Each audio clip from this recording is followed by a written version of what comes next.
네, 시청자 여러분 안녕하십니까, 김우진입니다. 정부가 수도권 빗장 풀기에 나서면서 지방 홀대론이 거세게 일고 있습니다. 당초 반도체 관련 인재를 키우겠다며 수도권 대학의 정원 확대에 이어 공장 설립에 대한 수도권 관련 규제를 대폭 완화했는데요. 이로 인해 수도권의 기업 쏠림 현상이 격화돼 가뜩이나 소외받고 있는 지방을 이른바 패싱하는 정책이 아니냐는 반발이 터져나오고 있습니다. 지방 시대를 국정과제로 채택한 현 정부, 소멸 직전 고사위기에 빠진 지역을 외면하는 정책이 지역 불균형의 악순환을 부추기고 있습니다. 강원도의 오늘과 소통하는 시사 큐레이터 생방송 더 인사이드 시작하겠습니다.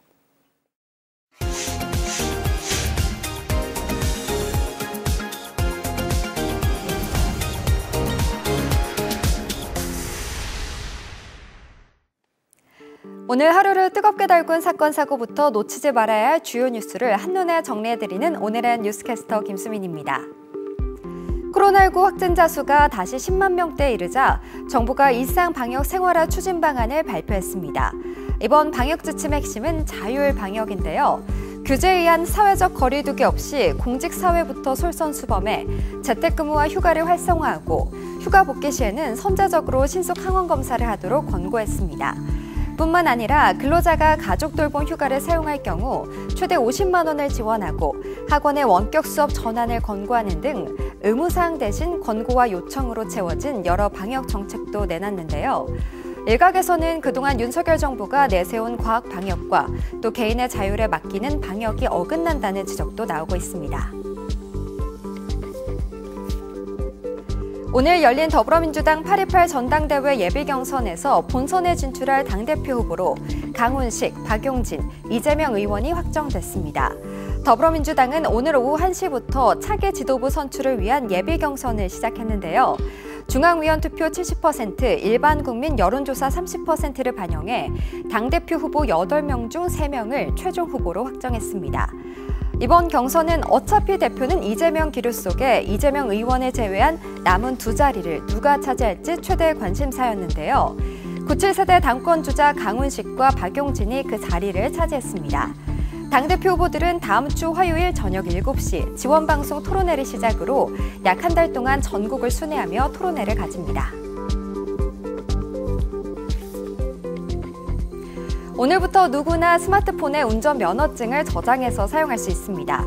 행정안전부는 앞서 지난 1월 말부터 서울 서부와 대전 운전면허 시험장에서 8만여 명에게 모바일 운전면허증을 시범 발급했는데요. 모바일 운전면허증은 도로교통법령에 따라 플라스틱 면허증과 동일한 법적 효력을 갖기에 앞으로는 신분증이 사용되는 공항과 편의점, 선거에서 플라스틱 신분증을 휴대하지 않아도 됩니다. 모바일 운전면허증은 가까운 운전면허 시험장과 경찰서 민원실을 방문해 대면 신원 확인을 거친 후 본인 명의의 한 개 단말기에서 발급받을 수 있습니다. 지금까지 오늘의 뉴스캐스터 김수민이었습니다.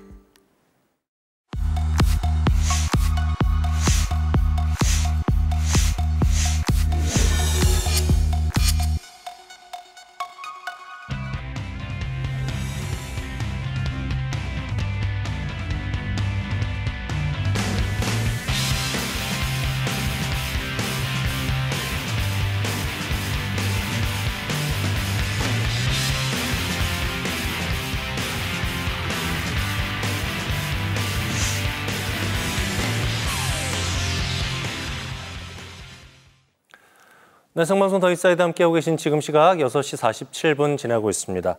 이어서 기획 시리즈 앞으로 4년 잘 부탁드립니다 시간인데요. 임기를 새로 시작하는 기관단체장을 모셔서 지역 현안 해결 방안 그리고 시정 운영에 대해 자세하게 들어보는 시간이 되겠습니다. 오늘은 시민은 하나로, 속초는 미래로라는 슬로건을 내건 속초시 시간이 되겠습니다. 민선 6기 시장직 역임하고 민선 8기 시장으로 화려하게 돌아오셨습니다. 이병선 속초시장 모셨습니다. 안녕하십니까, 시장님? 안녕하십니까? 네.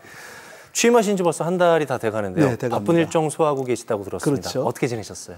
사실 24시간이 좀 부족합니다. 바쁘시죠? 예. 새벽부터 우리 시민들을 만나야 하고 또 강원도에 와서는 도지사와 교육감을 만나고 또 지난주 초에는 국토부에 가서 네. 세종시 가서 동서고속철도 조기 착공과 완공을 위해서 차관님을 만나고 또 추경 예산도 또 다뤘고 여러 가지로 좀 바쁜 시간입니다. 네.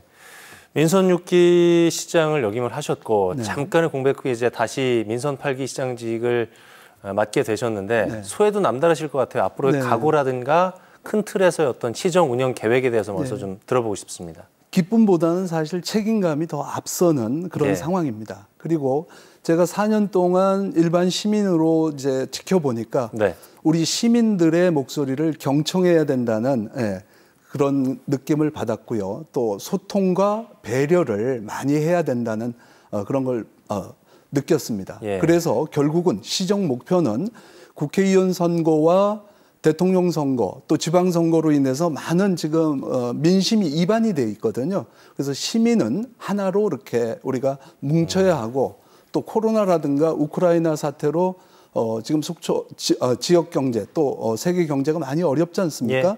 그래서 속초는 한 단계 더 업그레이드 되는 속초는 미래로 가야 한다는 그런 생각을 갖고 있습니다. 네.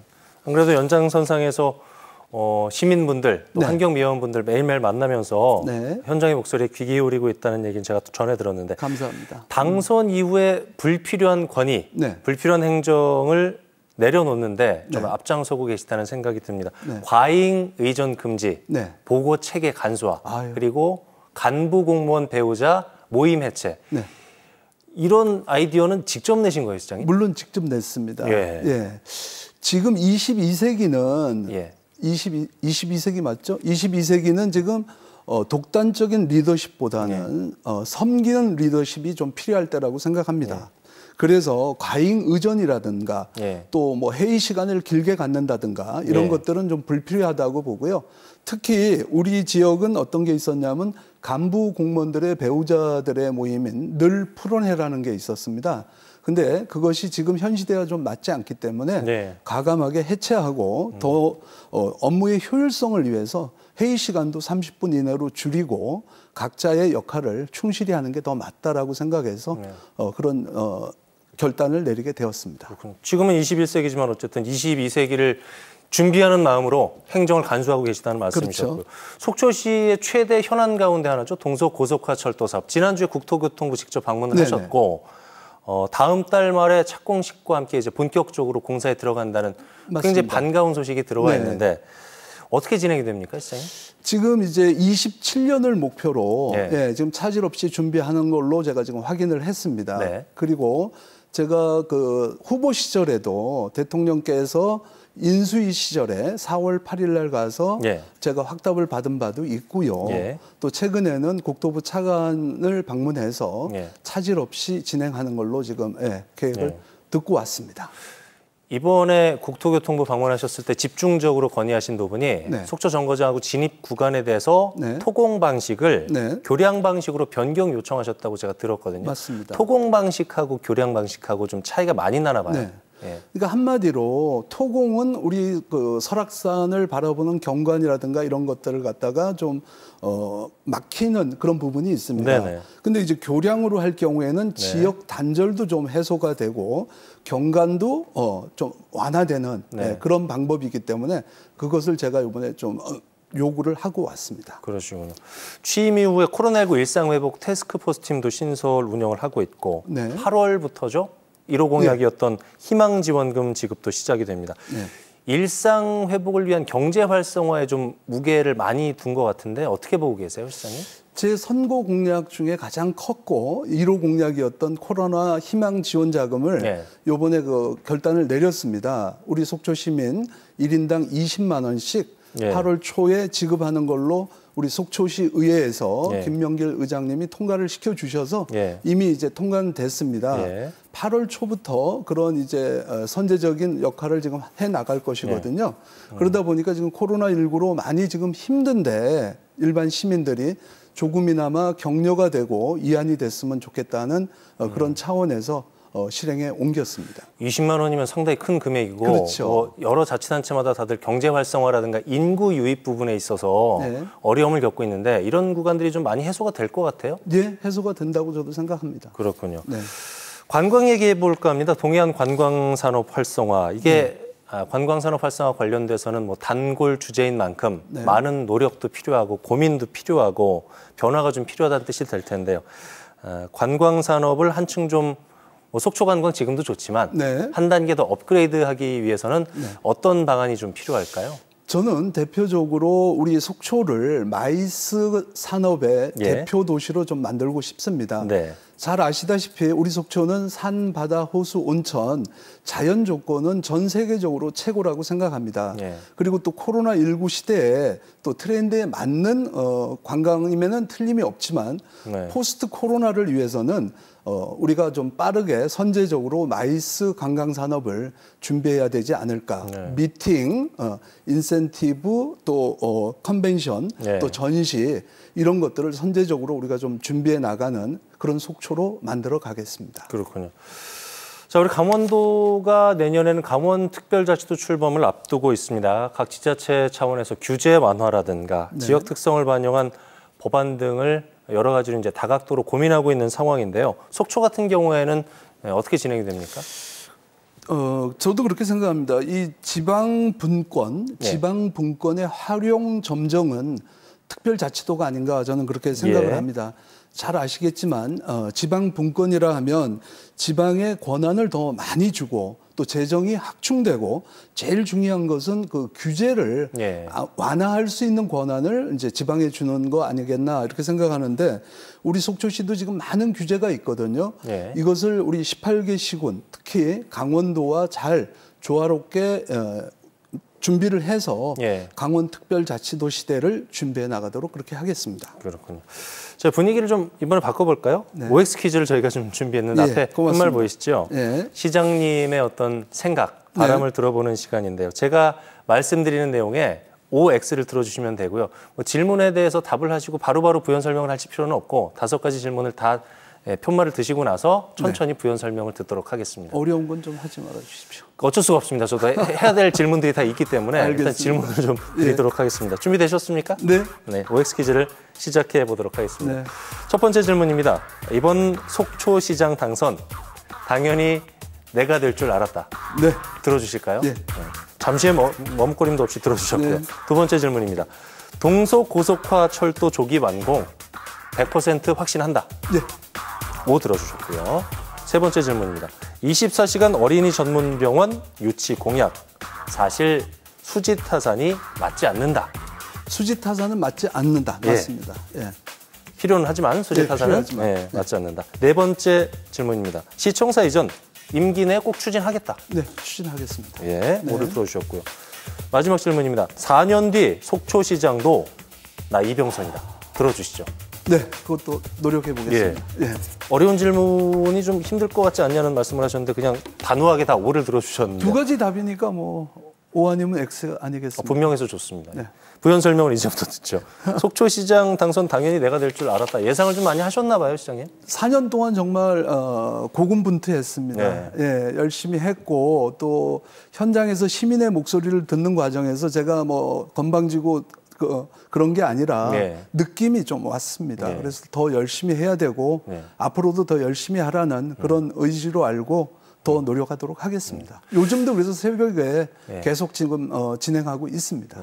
민선 6기에서 시장으로서 시민들을 바라봤고 7기에서는 시민으로서 시정 운영이라든가 전체적으로 봤었는데 그런 부분들이 8기에 와서 직접 시장이 되신 이후에 큰 효과를 낼 거라고 보여지는데 어떻게 보세요?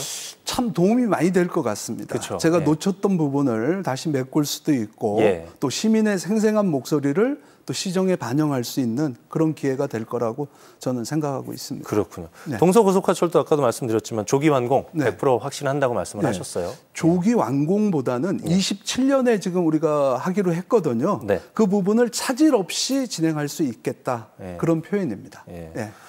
24시간 어린이 전문 병원 공약, 유치 공약. 이 부분이 사실 어린이 전문 병원이 수지 타산은 맞지 않지만 필요성에 대해서는 방금 그거는 이제 미래 세대에 대한 투자고 어떻게 보면 우리 미래 세대에 대한 복지 차원에서 꼭 해야 될 사업이라고 저는 생각을 합니다. 그리고 또 강원도지사 김진태 지사님도 시군별 어린이 전문병원 공약이 있는 걸로 알고 있습니다. 함께 추진해 나가도록 그렇게 하겠습니다. 사실은 뭐 어린이 전문병원 유치와 관련돼 가지고 이게 수지 타산을 논한다는 것이 사실 그런 사안은 아니라고 보여지고요. 네 번째 질문, 시청사 이전 임기 내에 꼭 추진하겠다에 오를 들어주셨어요. 우리 속초시청사가 좀 오래됐습니다. 그래서 사회적 약자들이 접근하기가 어렵습니다. 무슨 말이냐면 엘리베이터가 없어서 노약자들이 접근이 조금 힘들거든요. 그런 부분도 있고 여러 가지 안전진단에도 좀 문제가 있고 우리 속초시 전체의 균형 발전이라든가 내수 경기 활성화를 위해서는 꼭 필요한 사업으로 알고 우리 시민들의 목소리를 담고 전문가들의 의견을 구해서 제가 좀 실천에 옮기도록 그렇게 해나가겠습니다. 마지막 OX 문제에 대해서 부연 설명이 좀 있어야 될 것 같아요. 4년 뒤에 속초시장도 나 이병선이다. 그거는 이제 사실은 오라고 제가 했지만 그건 제 의지보다는 제 노력에 따라서 우리 시민들이 선택할 몫이라고 생각하고 더욱더 분발하도록 하겠습니다. 그렇군요. 자, 이제 마지막으로 속초시장으로서 시민 여러분께 한 말씀 좀 부탁드리면서 이 시간 마무리할까 합니다. 존경하고 사랑하는 우리 속초 시민 여러분, 제가 2018년 6월에 마지막 간부회의를 하면서 또 우리 간부회의를 하면서 했던 말이 있습니다. 회자 정리하고 거자 필반한다고 꼭 살아서 돌아오겠다고 했습니다. 결국은 제가 이렇게 시장직을 다시 유지하게 된 점 감사드리면서 더욱더 열심히 우리 속초 시민들은 하나로 또 속초는 미래로 가는 그런 역할의 선장이 되도록 하겠습니다. 감사합니다. 자, 그러니까 이병선 속초시장 모시고 얘기 나눠봤습니다. 그간의 경험과 노하우를 토대로 해서 앞으로 소통하는 시장으로서 속초시 발전을 위해 많이 힘써 주시길 바라겠습니다. 오늘 자리해 주셔서 고맙습니다, 시장님. 감사합니다.